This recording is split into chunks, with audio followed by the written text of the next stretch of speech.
Namaku Anissa Laraswati.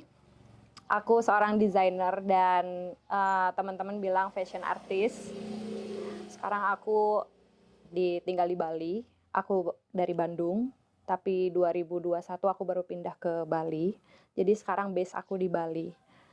Usaha-usahaku, bikin artwork dan yang lain-lain itu di Bali, di studioku. Berapa tahun punya tato itu dari 2021 sebelum pindah ke Bali gitu. Dan itu tato pertamaku tuh di punggung gitu, cuman titik-titik-titik. Kenapa milih tato itu? Maksudnya tadi apa tatonya titik-titik gitu ya? Apa alasannya milih desain itu? Karena pertama kali tuh kayak wah takut nggak ya gitu, terus sakit nggak ya gitu, karena itu kan jarum gitu kan. Titik-titik itu titik pertama, oh ternyata masih bisa diukur skala kesakitannya gitu kan. Terus kemudian aku punya konsep, oh udah titik-titik aja. Itu tuh melambangkan bahwa kayak hidup aku tuh nggak mau selurus apa yang orang tuaku lakukan gitu.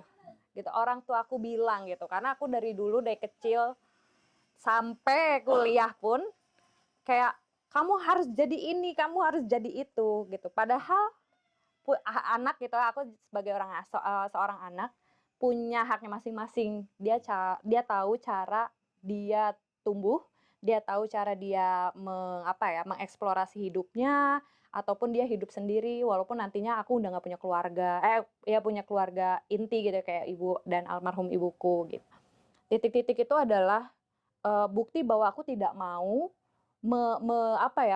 mengikuti jalan lurus dari keluarga-keluargaku yang memframing aku harus jadi A dan B dan sebagainya kayak gitu. Tato kedua aku ini ada 2 tato yang menurutku itu gebrakan pertamaku lah ya gitu. Ini yang titik-titik ini satu sama yang bunga ini. Sebenarnya bunga ini belum selesai gitu, belum selesai sampai benar-benar aku pengennya begitu gitu. Pengennya bukan konsep sih sebenarnya, yang aku tato misalkan ini pengennya tuh satu gambar itu atau satu cerita yang ada di tubuh aku itu pengen diterjemahkan sama tato artis yang itu aja gitu. Misalkan aku buat ini sama tato artis A, nah aku tuh pengen nyelesain itu semua sama tato artis A.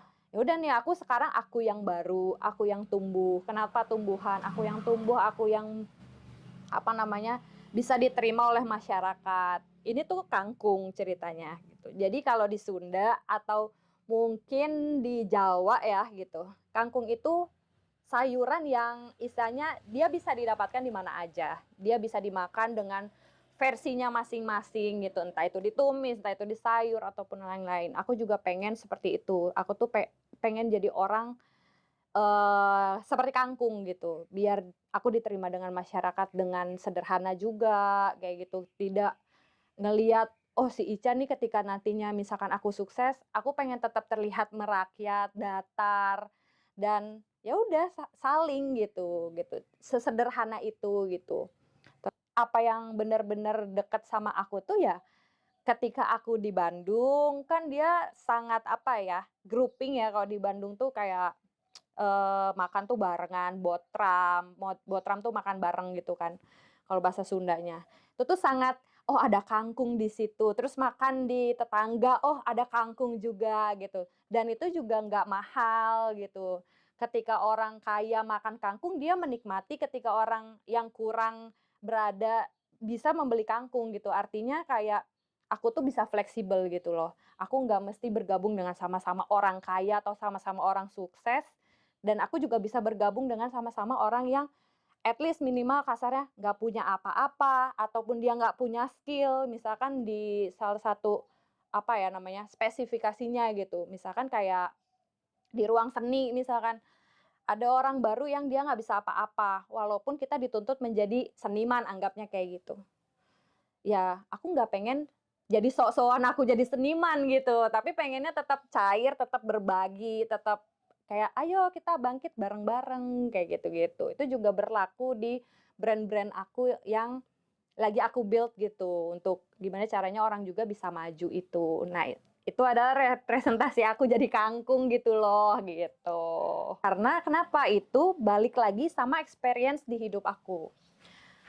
aku tuh bukan dari orang yang berada dulu. Ibu sama bapakku tuh tidak mengajarkan aku tuh meminta kayak gitu-gitu. Terus emang kita tuh dari orang yang ya pas-pasan gitu. Artinya harus bertanggung jawab lah sama diri sendiri. Terus kayak cari uang sendiri dan yang lain-lain kayak gitu. Artinya kayak kita tuh bisa apa ya namanya sederhana dengan latar belakang yang kita alami gitu. Dulu gue sulit, artinya gue juga harus punya empati dengan kejadian yang sama.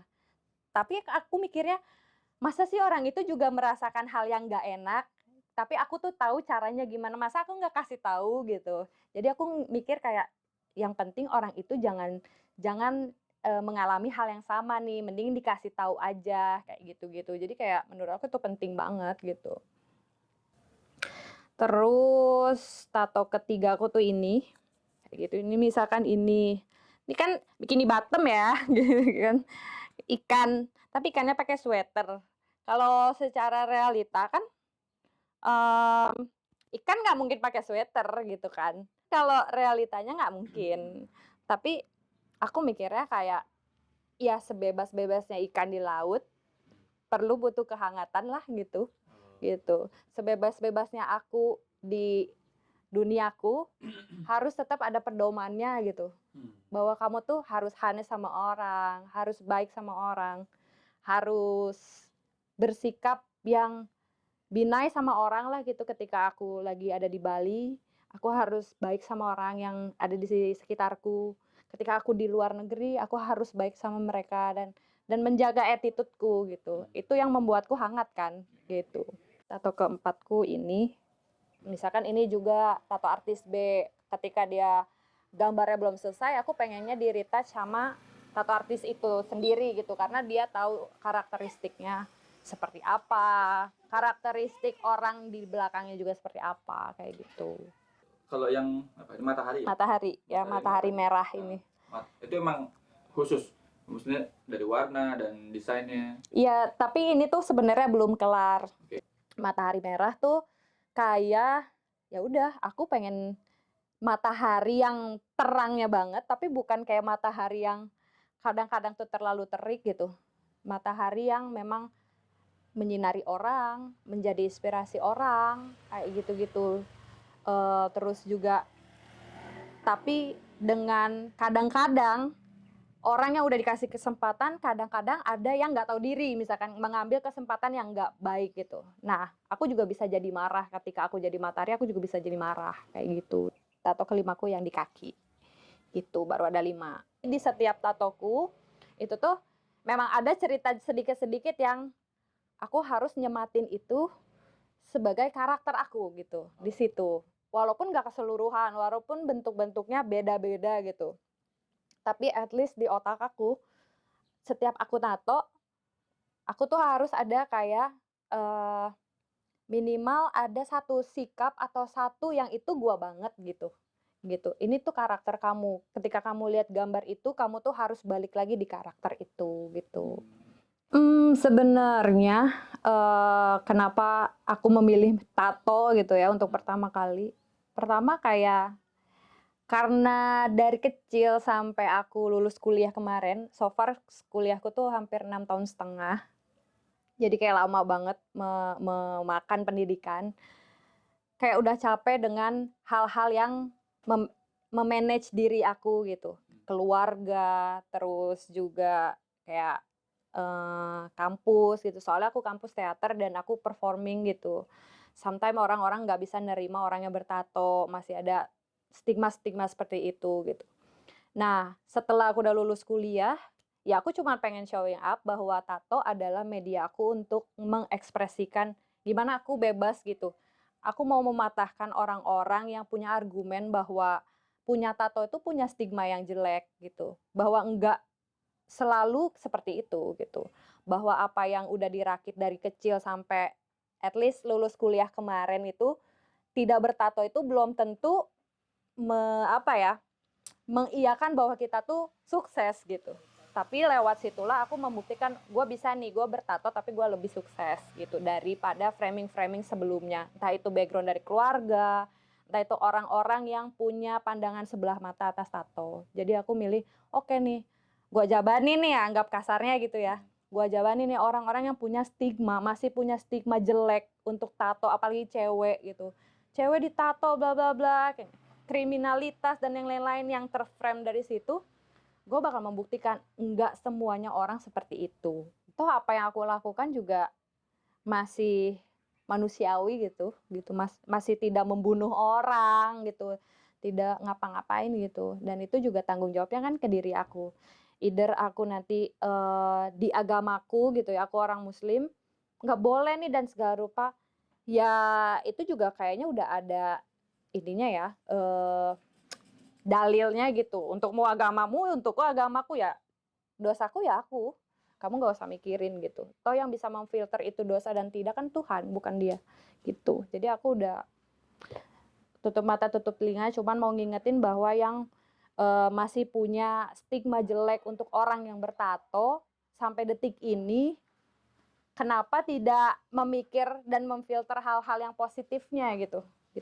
Cuman keluar ya hal-hal yang negatifnya aja gitu. Jadi kasihan gitu. Memang kalau dari kecil itu, orang tua ya, khususnya kayak bapakku gitu, keluarga bapakku dan ya dua-duanya lah ya, keluarga anggapnya, selalu menginginkan anak-anaknya tuh sesuai sama keinginan orang tuanya gitu. Tapi kan sebenarnya nggak bisa gitu ya, gitu, beda-beda gitu. Ketika aku ditunjuk, "Kamu harus jadi A, kamu harus jadi B, kamu harus jadi C." Tapi kalau tidak didukung dengan aspek-aspek yang mendukung itu, ya gimana mau jadi gitu. Jadinya kan jadi pressure doang ya, "Oh, bapak gue pengen gue jadi ini, ibu gue pengen gue jadi ini," tapi gue harus berusaha sendiri kan juga capek ya.